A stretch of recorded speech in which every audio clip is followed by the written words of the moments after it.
이강덕 시장이 재건사업에 박차를 가하겠다고 했습니다.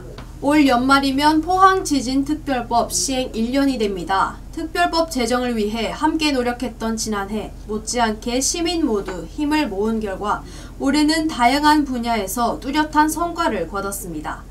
무엇보다 눈에 띄는 것은 경제 분야입니다. 지진특별법에 규정된 특별 지원 사업을 발굴하고 적극 건의해 경제 활성화 및 공동체 회복에 마중물 역할을 할 8개 사업, 202억 원의 국비를 확보했습니다. 또한 피해 지역 도시 재건 사업의 주춧돌이 될 흥해 특별 재생 사업도 보상 및 철거를 마무리하고 본격적인 착공에 들어갔습니다. 전국 최초의 지진 트라우마 센터 운영으로 피해 주민의 트라우마 극복에 기여했으며 내년도 센터 건립 예산도 확보했습니다. 지진특별법에는 국가는 포항 지진으로 침체된 포항시의 경제 활성화 및 공동체 회복을 위한 특별 지원 방안을 시행하여야 한다고 명문화되어 있습니다.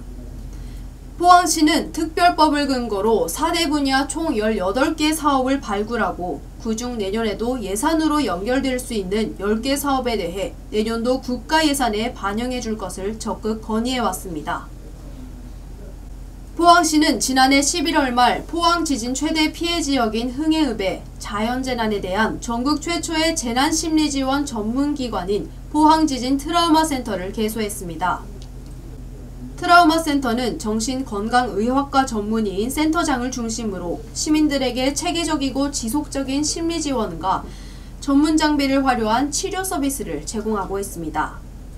센터가 문을 열고 하루 평균 100여 명의 인원이 방문하며 큰 호응을 얻었습니다. 하지만 지난 2월 말부터 코로나19가 확산됨에 따라 센터 운영을 중단하고 센터 이용자들을 대상으로 비대면 지속관리와 코로나 블루 극복 심리지원을 병행했습니다.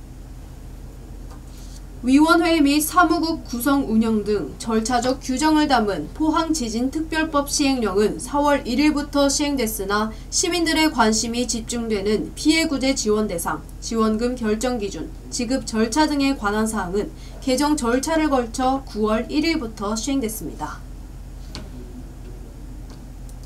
포항 시민들의 거센 반발과 포항시의 강력한 요청에 의해 70%였던 지급 비율이 80%로 상향 조정됐으며 소상공인과 중소기업 등의 지원 한도가 6천만 원에서 1억 원으로 상향되는 등 일부 성과를 거뒀습니다.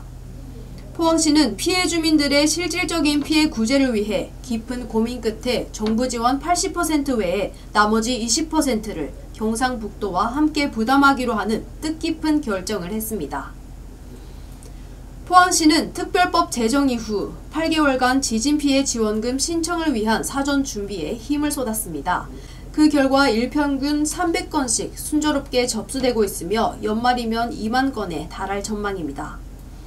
포항시는 지진피해 지원금 신청자에 대한 사실조사가 본격화함에 따라 피해 주민들이 원하는 최상의 결과를 얻을 수 있도록 적극 지원할 방침입니다. 또한 지원금 신청 접수가 마무리될 때까지 단계별로 시민 편의를 위한 지원 대책을 마련해 적극 추진할 계획입니다.